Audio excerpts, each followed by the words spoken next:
task group was entitled Water and Natural Heritage.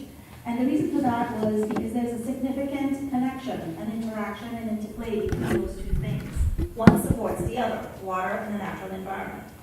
So what have we seen? Brian spent some time explaining to you how our temperature and our precipitation patterns have changed. In addition, we're seeing more frequent events that were traditionally less frequent. So why have we seen in the last 10 years, 10 100-year storms?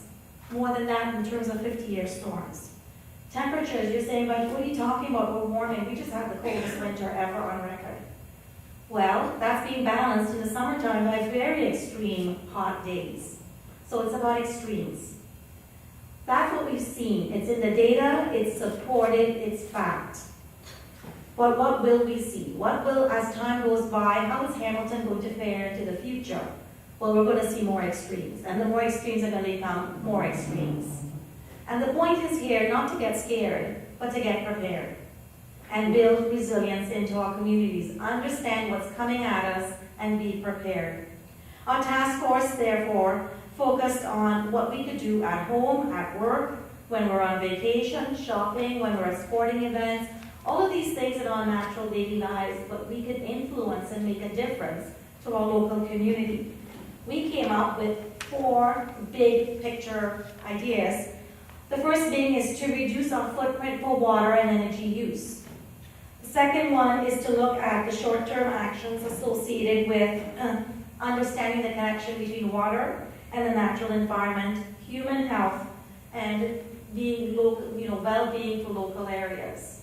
So making it in our backyards, getting to understand what the future holds and how we can build resilience in that. One of the examples that we're thinking of, just to give you an example in that, is to look at how we can embrace the connections and build stronger, for example, just a simple example, putting in your backyards, holding gardens that would hold rainwater a little bit longer, something as simple as that.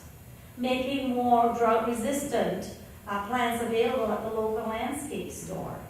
There's so many things you can do on a local level. Thirdly, we're going to look at managing and restoring our ecosystem. There is a real need to build reconnections in our existing systems, to fortify what's there, but also to build storage.